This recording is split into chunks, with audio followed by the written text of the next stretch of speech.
Okay. Well, thank you, Steve, and thank you, Kicking for Turn. Thank you, Steve, for letting me be a part of this 12-step meeting here, meeting that we're going to come right out of the Big Book of Alcoholics Anonymous. Let me introduce myself first. I'm a recovered alcoholic and drug addict. My name is David, and my sobriety date is, my God-given sobriety date is November 13th, 1999. I think it's important that I share with you that I have a sponsor, and he knows he's my sponsor. As a matter of fact, I go to my sponsor's house. I will be there in 3 hours from now, every Friday at 4 p.m. Central Time. We sit on his front porch and we talk big book stuff, just like we're going to be doing today. And we've been doing that for a very, very long time. I also have a home group, and it's purpose of this book that we do another big book study on Thursday night. And as Steve mentioned, we get to be part of the compendium group on Wednesdays. David and myself, my partner David, and I, we get to do a deep dive in the big book. A lot of you guys are there. And we are in the doctor's opinion right now in one of my favorite chapters. And I guess if someone had to ask me what my favorite step is, I don't know that I could say that any different than I could tell you what my favorite child is, because I have 5 daughters, 3 grandchildren, and they're all my favorites. I love them all. They have special attributes that they bring to our relationship. And but I have some kind of a feeling, an emotion for step 10, and probably the reason why is because, and you don't have to show hands or anything, but have you had this emotion, this feeling of being placed in a position of neutrality? Like, I didn't have that for a very long time in Alcoholics Anonymous. My bad, not the fellowships, because I didn't necessarily have a big book sponsor. I would just go into meetings and we were discussing dead cats and what attorney to get for that poor lady, and maybe who to get to fix your washing machine. And that's the kind of stuff that we discussed at meetings. And I thought that was okay and appropriate for a number 24 hours. And it sufficed. It did wrong. But I was still irritable, restless, and discontent. I was still feeling the bedevilments on page 52, the 4 horsemen. I just was, well, I should probably ask, how much time do I have? Anyone want to help me out with that, please? I'll go forever. 45 or 50 minutes, right around there. Oh, okay, wonderful. Okay, good. That's wonderful, because it's very difficult for me to talk about a step in 20 minutes. I've had to do that, and I had to really speed things up, and I'm a cocaine addict, and I can do that, don't get me wrong, but I don't like to do that. I don't want to miss anything here. So the step 10, when I found out that there's a discipline here, and as well as there is in step 11 and 12, and I started applying that and started having a personal relationship with my Creator, my life started really changing, like drastically changing, like having a conscious contact with power all the time throughout the day. And this is a process. You know, anything that is a discipline is a process. It's a change, and it's against my nature too, by the way. Even the steps are against my nature, but they become more natural to me today as I apply them in my life, because I want to do thy will, not mine. You know, I don't speak necessarily thy will by mine. That's kind of King James version of speak, right? I just like to do God's will. And what would you have me be today? But as we're talking about the 10th step in Alcoholics Anonymous, there's a discipline and then there's a promise. And I want to talk about the discipline first, because it comes in that natural order on page 84 of our big book. So let's go to page 84 of our big book, because I'm a big book enthusiast and literalist, and I do like studying the history. If Rob's very good at the history, he helps us out on Wednesday night greatly. And the thing is, a lot of times I hear things in meetings and I think they're gospel, and I start repeating them too, right? And then I pass them on to other people, and they're not necessarily true. You know, I need to find out where that came from, you know, and I didn't know that. I thought step 10 was just, you know, you just look at it and you move on. And I didn't even realize there were promises here, because I heard that the 9th step promises, let me reemphasize that. The 9th step promises were the most important promises. That's what I had heard, you know, and I don't know if they really said it like that, but that's what I heard, because they're hanging on the wall in most meetings that you go to. And they're great, wonderful promises, as well as there's promises throughout the big book of Alcoholics Anonymous. And some of the promises are negative. And I have to be very careful of that. We're going to read about positive and negative promises that I didn't even know existed in the book. I don't know how many there are, because everyone would have a different count. And I'm going to point out a couple of them that I don't necessarily didn't know they were promises, but I know today that they really are promises. So I'm going to try to take my time here, slow the pace down a little bit, so we can have a vast understanding of what a discipline step 10 really is for me. And so if we start in the second paragraph of that page on page 84, it says, this thought brings us to step 10. So what's the thought that they're talking about? Well, we have to back up a paragraph because we just finished the 9-step promises, the ones I just spoke of that are on most walls of AA meetings or CA meetings or DAA meetings. But the thought that they're talking about, that they will always materialize if we work for them. So I have to work for these promises. In other words, that bottom one, that last promise on there, says, we will suddenly realize God is doing for us what we cannot do for ourselves. Wow, we're finally having a relationship with this power now. I am absolutely having a relationship with God. I am now an agent of God that we talk about in step 3, agent of God. And I can't think of the gentleman's name who does this, but I stole it from him, and I'm going to steal it and tell you today. I give him credit if I can remember his name, but he's a circus speaker. Being an agent of God, how would you like to have a business card and go to a meeting of Alcoholics Anonymous and a new guy comes in and go, hey, I'm David G., agent of God. Let me see how I can be of service to you and how I can help you. Why not? Agent of God is someone that works on behalf of another. I get to be an agent of God.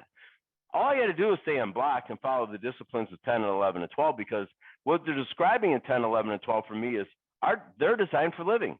The first 100 and their experiences. And they're all dead, so we can't go back and question them. We just have to believe that this text is true. Millions of people have gotten sober because of it, and I absolutely have never seen any failure in Alcoholics Anonymous. If you're willing to go to any lengths and set aside prejudice, I've never seen anyone ever fail at this thing. So let's continue on after the thought that I talked about. This would suggest we continue to take personal inventory. Well, we have taken some inventory thus far. We took a 4th step, the mother of all inventories. So we know what 4-column inventory looks like. We know, let's just use the example of resentment. Resentment is, who am I angry at? And then the second column in that 4-step inventory is, why am I angry at them? And they're brief little comments that I should be making. You know, in the illustration in the big book, it's 19 words or less Bill uses. And then the third column, what did it affect? And they give us the description of what them are, what they affect in my life. But the 4th column is the column that I'm most interested in when I'm working with the sponsee. And it is typically the most space, unless you make up your own sheet. Like I just steal Joe and Charlie's because I think Joe and Charlie are the cheese. So I steal theirs, and that box in the 4th step is much wider and much more depth and much more linked to that thing, because that's what I'm most interested in, to find out what kind of a liar I really am, that the first 3 columns are lies. See, this resentment is going to kill me. It's a disease that's going to kill me. And it's like having this resentment is thought against you because you did something to me to harm me. It's like me being so mad at you and I want you to die, but I drink the poison, right? That's how this works.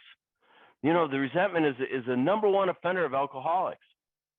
So I'm well aware of what this inventory looks like, but I'm also well aware that my troubles are my own making on page 63 in the second paragraph. And this is to continue. So continue must means I started somewhere, right? I can't continue something if I haven't started yet. Yeah, this is the process of continuing the steps. To set right new mistakes as we go a long way. Well, we know what that is too. You know, that's sitting down with another alcoholic, my sponsor perhaps, and sharing my 5th step. Taking my defects of character to God in 6 and 7, and if I don't have the willingness to, if I'm still clinging to something, I pray to God to have Him remove them. And then I go out and do the 7th-step prayer, and that's where the amen comes in.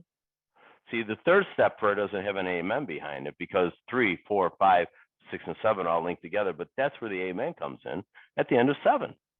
So that I can say amen, and by the way, in the fellowships in the United States anyways, and I have to say this, I shouldn't say this, but I'm going to anyways. We say the Lord's Prayer, we hold hands, and I think it's a prayer that covers this like everything. It's a wonderful, perfect prayer. And then a lot of times, because the treatment centers, after treatment centers came into our fellowship, a lot of them, 70s, 80s, 90s, then we chant afterwards, keep coming back, it works if you work it. Why in the world would alcoholics and addicts have to think that they have to improve upon the best prayer in the whole wide world? That is just plain ego, right? It's like that we do that. So I drop hands after the amen, and I also instruct my sponsees that It's probably not necessary to do. That's a good prayer. We don't need to enhance it. We're not enhancing it. So after that, it says, so this thought brings us to step 10, which suggests we continue to take personal inventory, and then we continue to set right new mistakes as we go along the way. That's a promise. We know that we're human beings. It's telling us we're human beings. We're going to make mistakes. It's okay. But they're going to give me some directions on what happens when I make these mistakes and how do I correct them. And it says we vigorously. So another adjective, Bill talked about launching into the fourth step, like this vigorous action. Like this is a program of continual action, never ever stops. And as we get to the next page, we'll find out why it should never ever stop. So we vigorously commence this way of living. This way of living is different than the way that I'm accustomed to. It's their way of living, the first 100, the 1,000 who have recovered before me, or in the big book of Alcoholics Anonymous. And then it says, this way of living, and as we clean up the past. So the things we're clean up the past, do my 9th step. It says we made amends to all. Yeah, all my amends. I need to make all my amends to everybody. I've been sober for coming up on, very good, Terry. I've been coming up on 24 years of sobriety, right? And I still have 3 or 4 people on my list because there would be more harms done to them with direction from my sponsor and some of my running buddies if I came into their life at this point. But, and this is a caveat, I always stay willing. Not my plan, God's plan, whatever that would be that day. So if someone becomes in my life or I'm supposed to investigate and look a little bit harder to find them, then that's what I got to do to make all my amends. So that's what we're talking about, cleaning up the wreckage, cleaning up my past. Then we've entered the world of the spirit, capital letter spirit. Well, what happened there? Well, I left the world of self, thank you. That was my problem all along anyways. I needed to leave the world of self. This world of the spirit, and I don't have this memorized, so I'm just going to read it out of my book here that I have my note on. It says, the world of the spirit is a noun, a place. Remember we made contact with God in step 3? That he will provide everything I need if I stay close to him and perform his work well. You can find that on page 63. Means I have left the world of self. We have done a lot of work to destroy our self-centeredness by facing and being rid of the things that are blocking me. Page 62, all the things that are blocking me, things that I've been driven by. And on page 62, let me read to you so I don't get in the wrong direction, because I do quite often, or in the wrong order. We're driven by 100 forms of fear, self-delusion, self-seeking, and self-pity. So now that I'm free of that at this moment, I continue to do. I work the steps 4 through 9. The world of the spirit is living in the now, in my conscious now, right here, not my past. All the resentments from my past that I've cleaned up and got rid of, and I gave to God all my defects of character, those aren't resentments anymore. They're just memories. I didn't have a great childhood. I wasn't treated well as a kid. I'm not angry at those ill people any longer, those spiritually ill people. Plus, they've all passed on. What am I going to ask them to come back from the grave so I can have a discussion about that with them? They can't do that. So I'm free of those resentments today because they're just memories. And then it says we have conscious contact with that God in the world of the spirit. So we have access to this power. I have access to power 24/7 as long as I stay unblocked. And the world of spirit, for me, is beyond the physical and the mental and the emotional dimensions of life. A life that I've never experienced before. I love living in the world of spirit. Mark Houston was one of my favorite guys and kind of really turned me on to the big book of Alcoholics Anonymous. Number 24 hours into sobriety, I'm ashamed. I got to tell you. There's probably people that wanted to help me and I just didn't pay attention. But I got to tell you, when he started saying like, this world of spirit is like being in church 24/7 synagogue, wherever you go to worship, if you do or you don't, I'm not judging whether you do or you don't. And I'm not saying it's necessary for you to do or don't. I'm just saying if I go and when I go, it's like being in church, like feeling that power flow through me all day long. What am I going to do in conversation when I'm with someone else? What should I do before I have that conversation? And maybe an uncomfortable or maybe even a comfortable situation. I should pray. I should pray for the right words and the right actions. And I do that all the time. I'm a salesperson. I own my own business. And when I walk into a customer, and I have many customers for years and years and years, but I still walk in the door and I open up the door and let God walk in first. because I have access to that power. You know, not a fear because I've done something dishonest. I don't live that way any longer. But I just want that power beside me, in front of me, not beside me. He's in front of me. And he takes the lead, and I'm okay, and I'm comfortable in my own skin. I can look the world in the eye. That's the 5th step promise. It's one of the another wonderful promise in the Big Book of Alcoholics Anonymous. And then it says, as we go back, now that we enter this world of the Spirit, our next function is to grow. I circled the word grow. I like that. I want to grow. In what? Understanding. What is God's will for me today? I want to understand. I want to understand more knowledge of this book. The more I do this work in this book, and I've done big book studies for a very, very long time, there's someone that knows more than I do, and I'm open to not interpretation, because Rob's really good at this history. The history. Where did you get your history from? And can you back it up with that kind of stuff? So growing understanding and effectiveness in my soul, my inner insides, my internal. This is a disease, and I have an internal condition in this disease. And the solution is internal. It's not external. Like if I get the right girl, or if I get the right job, or if I get just the right money, or just the right house, it's going to fix me. That just never fix me. It's an internal solution. Because deep down inside of each man and woman and child is the fundamental idea of God. It was just covered up by pomp and circumstance.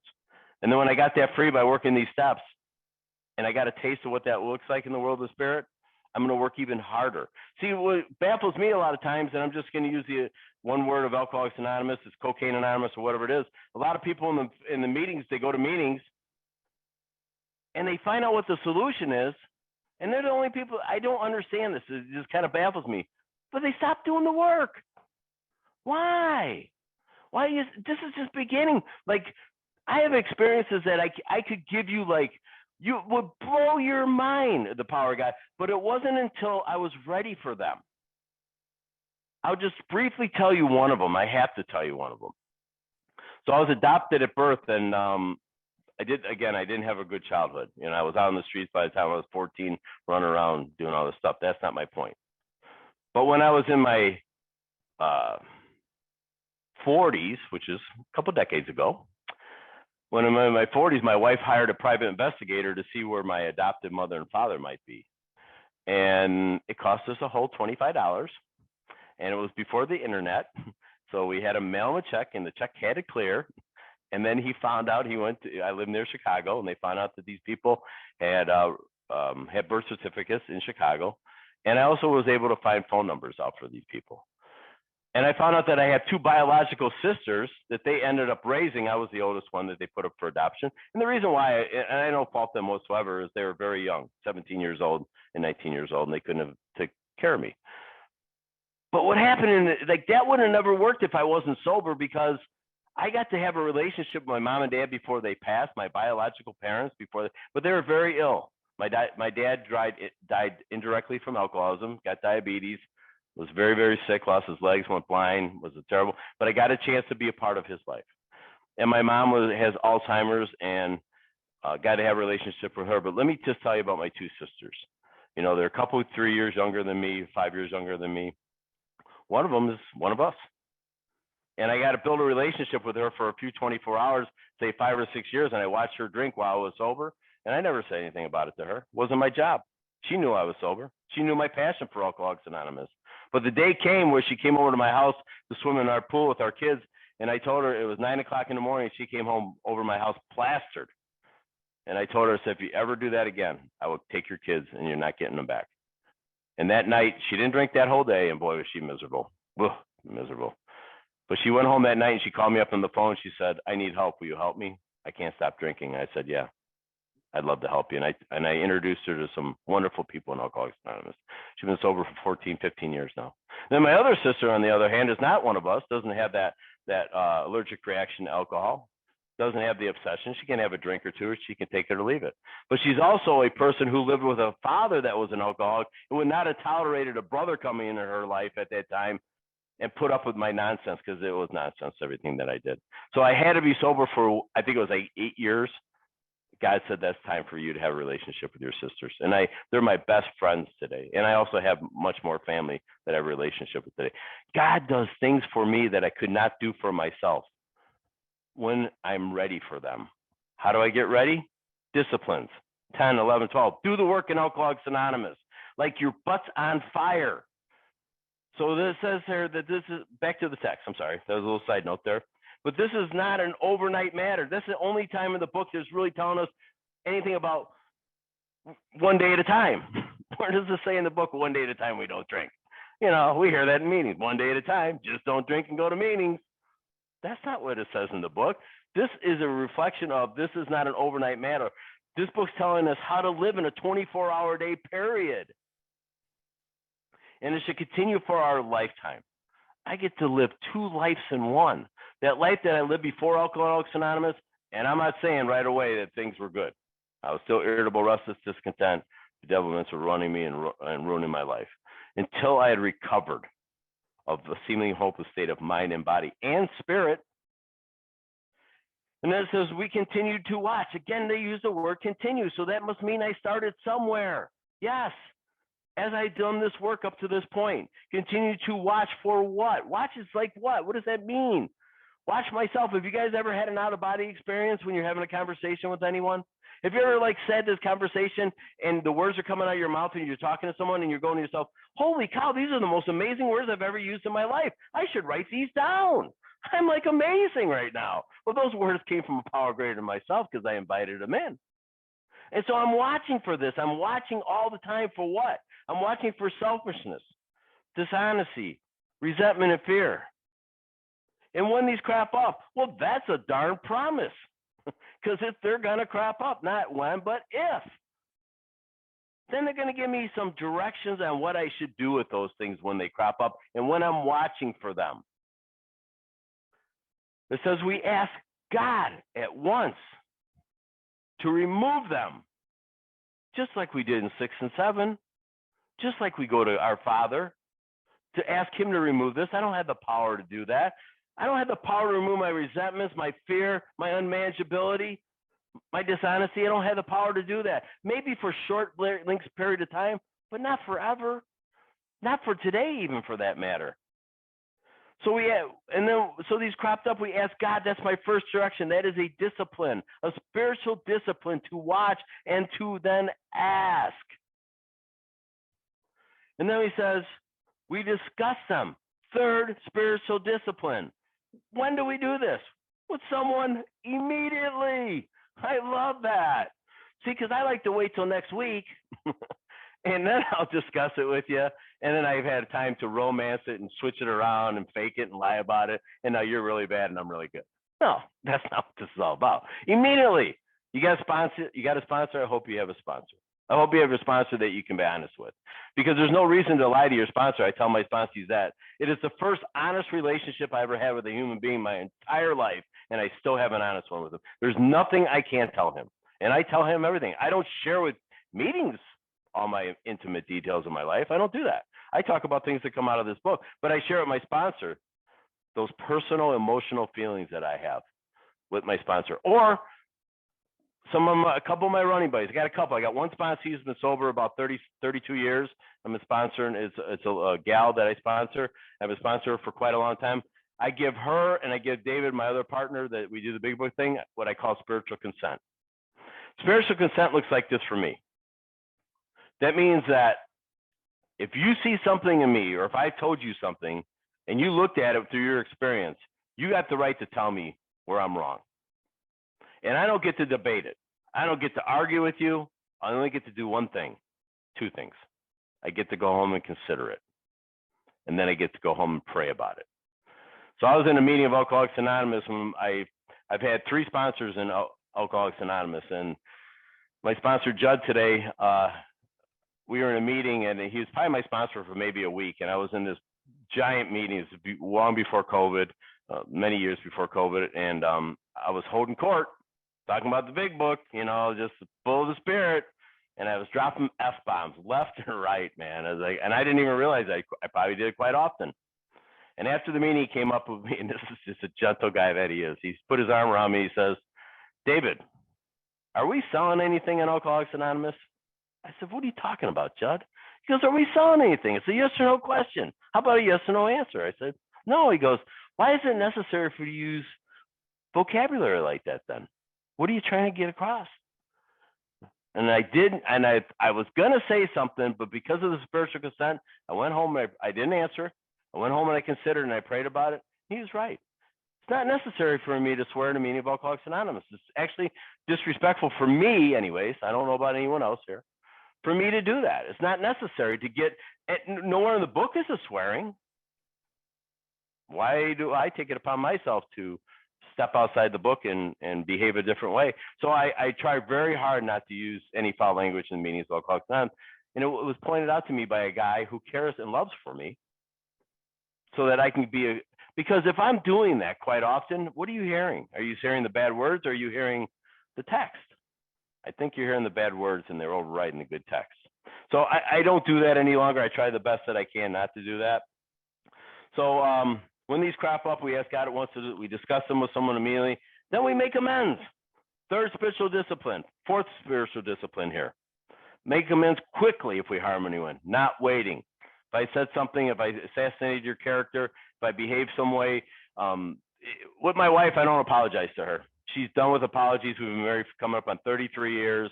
She doesn't want to hear my apologies. I use a different language here, the same language that we use in the 4-step. Well, honey, I was a little short with you today, and I was wrong for doing that.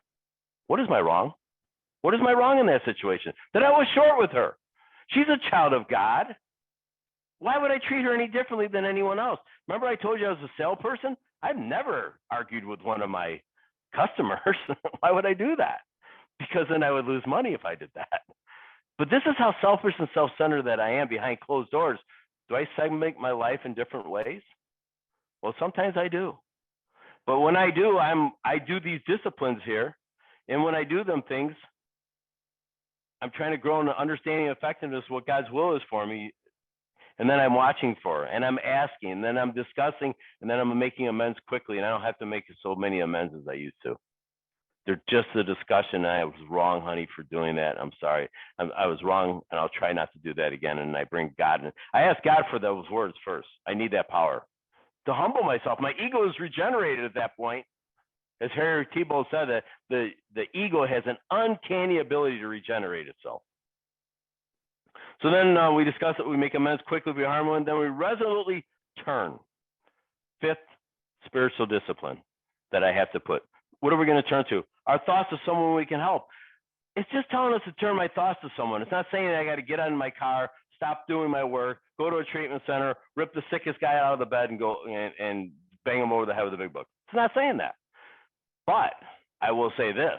When I turn my thoughts to someone that I can help, two things. First of all, my feet usually start moving in that direction. See, I'm only interested in what my sponsee's feet are doing. I don't really care about what's coming out of your mouth. I'm more concerned, are your feet moving in the direction of being help to others and to God? Or are you just sitting still hoping to have some kind of a spiritual awakening through osmosis of sitting in a meeting? Well, that's not going to happen. So let's do some work here. And when I do that, turning myself the thoughts to someone else and I actually go help someone, then I'm able to help myself. Because nowhere in the big book of Alcoholics Anonymous says, where should I help myself at? It doesn't say that. It says that we should help others. And I'm just kind of paraphrasing. I mean, it says it all through the book. That's what we're going to do. And then it says love and tolerance of others is our code. And maybe that came from Dr. Bob. Kind of sounds like a Dr. Bob little statement. Love of the children of God. And tolerance of their shortcomings. Not my job to judge. You know, David and I are really big on not going to meetings. See, the problem is when you start studying the Big Book of Alcoholics Anonymous, it's a little bit, and you start having some experience and knowledge with it, it's really difficult to go to a discussion meeting, right? For a couple minutes. But then when I go back to and I try to come out of this book, it's okay because I just have to deflate my ego, go to that meeting. And I'm not the guru of Alcoholics Anonymous. I'm the AA king or anything like that. I know a couple of things about the book. But love and tolerance, I'm not taking the inventory of the group or anyone else. The only people I get to take inventory of are my sponsees, because they gave me permission to do that. All right, that's the disciplines. Let's get into the promises. I don't know how much time I got left, but I'm fired up about these things. And we cease fighting anything or anyone, even alcohol. Last thing in that sentence is alcohol, guys. Cease fighting anything or anyone. That means my defects of character too, by the way. that I don't fight them either, because I don't have the power to remove them darn things anyway. So anytime you hear in the meeting of Alcoholics Anonymous that I'm working on my defects of character, no, you're not. Well, good luck with that, bro. You ain't gonna be able to pull it off. You don't have the power to do that. This is about tapping into power. And as we get into the sixth step in the Big Book of Alcoholics Anonymous on page 76, there's a drastic change in the writing. No longer are we talking about powerlessness and how resentment is going to kill us, and how selfish and self-centered we are, and how our troubles are our own making. The drastic change in writing is power is flowing in. Like now power is really flowing into my life. So find anything and everyone. For by this time, sanity ever returned. Remember, it says we came to believe that a power greater than ourselves can restore us to sanity in the second step. Well, here's where it happens at in the 10th step, in these promises here. That I know the truth from the false today. That I never have to pick up a drink ever again. Why? Because it says we'll seldom be interested in liquor. Don't you love the fact that Bill in the writings of Big Book of Alcoholics Anonymous states what the problem is, immediately tells us what the solution is, and then immediately after that tells us what the practical program of action is. I don't have to search for it, find out, go in the back of the front of the book, in back of the book, index, solution for this. It's not like that. Problem, solution, practical program of action. Bill's a well-designed person, very bright guy, right? Love that. Love his writings. Not judging him by all the other things that happen, the stories that I've heard and know about. It's not important. This is a spiritual program of action. It says, if tempted, we recoil from it as from a hot flame. Well, no one has to tell me not to put my hand on the stove. I know better than that. When I was a little kid, I put a steel pan on the stove with a steel handle, and I put some oil in it, and I put a couple kernels of popcorn, and I let it get hot, and then I grabbed that handle, and it burned the heck out of my hand as a kid. And in my family, you didn't tell mom and dad that you did that, because you would have got a whooping for doing that, for being stupid. And it ain't wrong. The whooping's wrong, but being stupid ain't. It's just I did it. I never had to look at that. I never grab a handle without a rubber handle or without a pot holder in my hand ever again. What? Right? Only happened once. I know where the stove's at my house too, by the way. So even in the dark, I wouldn't even do that if the flame was on. So we recoil from it as from a hot flame. And then on page 85, we react sanely and normally. This is an amazing book that we're talking about here. On page, let me get to the right page here so I do this right. I didn't make myself a note. My bad. Oh, well, I'll go back to it if I remember. So anyway, sanely and normally, we will find that this happened automatically. What does that mean, automatically? Automatically means I had nothing to do with it. It's not me. I don't do that. That's not my power that was able to do that. I would have done that a long time ago if I could have done that. And so we will see that our new attitude toward liquor has been given us without any thought or effort on our part, our new attitude. A lot of times in Alcoholics Anonymous, Cocaine Anonymous, but let's just use Alcoholics Anonymous. AA stands for Alcoholics Anonymous, also stands for attitude adjustment, right? I also need to have an attitude adjustment. And my attitude towards liquor has been given us without any thought or effort on my part. Again, I had very little bit to do with that. Yes, I did this work, but I don't keep myself sober. And if God just kept me sober, there'd be one page of the Big Book of Alcoholics Anonymous that says, God keeps you sober. Close the book, go on, have a great life. No, I suffer from a spiritual malady. The second half, two thoughts in the first step. First thought is, I'm powerless over alcohol, powerless over drugs, whatever it is. Second thought, after the dash, which means to continue, that means I started somewhere, now I'm continuing, then my life is unmanageable. Then I have a spiritual malady. It's untreated alcoholism. Two thoughts. And we'll see that our new attitude toward liquor has been given us. I have a new attitude towards liquor. I don't care whatsoever about it. My wife has a glass of wine at dinner at night or while she's making dinner. I think. I don't even pay attention when she's doing it or not, to be honest with you. The only time I pay attention is when she says something like this. She pours a little glass of wine, this much, guys, if you're looking, in a glass. That's it.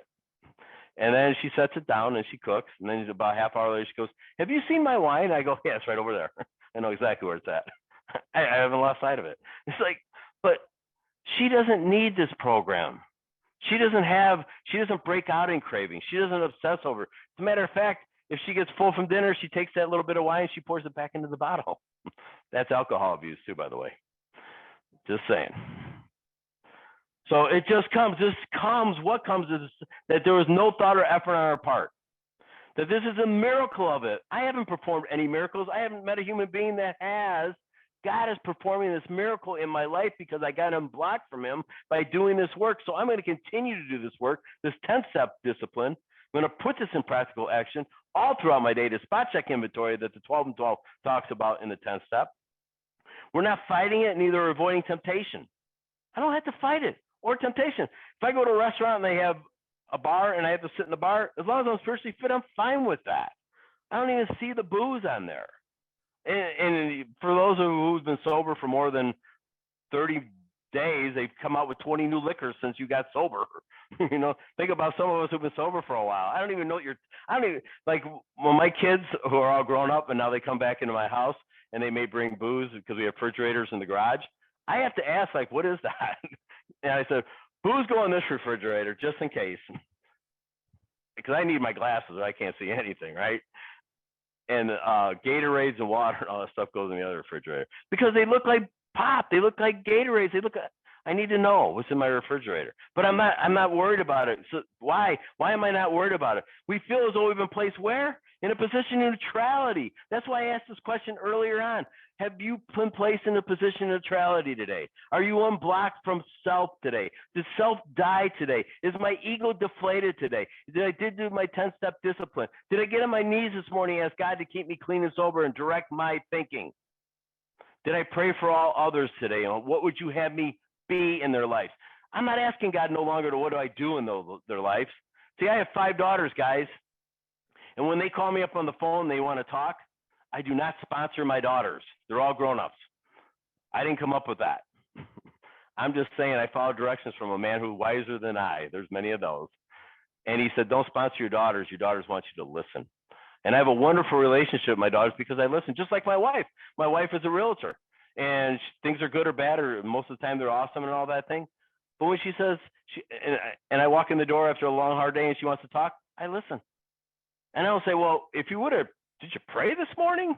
Did you call anybody? Did you discuss it with someone immediately? Did you turn your thoughts to someone you could help? I don't do that. Oh, I think that. Because in the Big Book of Alcoholics Anonymous, it says something like that we have common thinking, which is my first thought, and then uncommon thinking, which is my second thought. Not necessary. She does not need me to sponsor her. My youngest daughter, who lives in Colorado, a few states away from me here in Illinois, called last week with a pretty big emotional issue. And as I was listening the whole time, I was gathering great solutions to help her. And my wife looked me right in the eye and muted the phone because we had it on speaker. She goes, do not sponsor her right now. I was like, okay, done. Not necessary. She just wanted to talk. So anyways, we feel as though we've been placed in a position of neutrality, safe and protected. I have a brand new grandson, 2 weeks old. And when my daughter puts that baby in his crib or gives it to me or to my wife never lets go of that baby, by the way. She loves that baby. And I do too. Safe and protected. My daughter is safe and protected. I'm in God's arms. Safe and protected, placed in a position of neutrality. I never have to think about taking a drink. This is not one day at a time. My unmanageability is about one day at a time. My spiritual condition is about one day at a time. Not about my drink problem. God is not putting limits on what he can and can't do in my life. I just got to let him. And then the last thing is safe and protected. We've not even sworn off. Remember those solemn oaths? Remember Bill talked about them? He wrote them in the Bible. Solemn oath. Lois, I'm never going to drink again. Did you mean it? You bet your butt you did. Could you pass the lie detector test? Every single time. I meant it from the bottom of my heart. I never wanted to do this again. But I didn't have the power. I never had choice. I never had control. I never had the mental capacity to be able to stop on my own. Instead, the problem we're talking about is the mental obsession, the spiritual malady has been removed, gone. Fear doesn't drive me around. Mark Houston uses the example of what fear looks like. The limo comes to the front door to pick me up, and I get in the back seat, and the driver turns around and goes, hi, I'm Fear. I'm going to drive you around all day today. And then the next day I get in the back of the limousine and get in the car and the self-pity, and the driver turns around and goes, hi, I'm self-pity, and I'm going to drive you around all day today. That doesn't happen in my life today. As long as I stay spiritually fit and connected to this power. And there's directions on how to do that. It's been removed. It does not exist for us. We're neither cocky nor are we afraid. That means I don't take credit for my sobriety. This is our experience. You cannot argue with the first 100's experience. That is how we react so long as we stay in, ooh, big warning here, guys. Wait for it. As long as we stay in fifth spiritual condition. That's it. That's a huge warning. If I don't stay in fifth spiritual condition, none of those 10-step promises come true for me. None of them. And I struggled and white knuckled through Alcoholics Anonymous not through Alcoholics, through my own self-will for a very long time. Self must have to die. I know we're getting at the very end here. And then it just says, it's easy to let up on the spiritual program of action and rest on our laurels. Things I did yesterday. If I made a sandwich 3 days ago and I ate it, could I stay full on that sandwich today? No, couldn't. I couldn't do that. And then we're headed for trouble if we do for alcohol as a subtle foe. We know that. We're not cured of alcoholism. What we have is a daily reprieve contingent on the maintenance of my spiritual condition. So what they're saying, if I don't have a daily reprieve, I don't have that. If I don't stay spiritually fit, I don't have that daily reprieve. It's not a lot to ask. Here's what the direction is. Every day is a day where I must carry the vision of God's will into all my activities. And then the prayer in the 10th step is, how can I best serve thee? Thy will, not mine, be done. These are thoughts. And here's go with this must. Go with us constantly. We can exercise our will along this line all we wish. It is the proper use of the will. Now I know what the proper use of the will is. Thank you guys very much for listening to me. Go practice disciplines of 10, 11, 12, and our way of living. That's all I have. Thank you.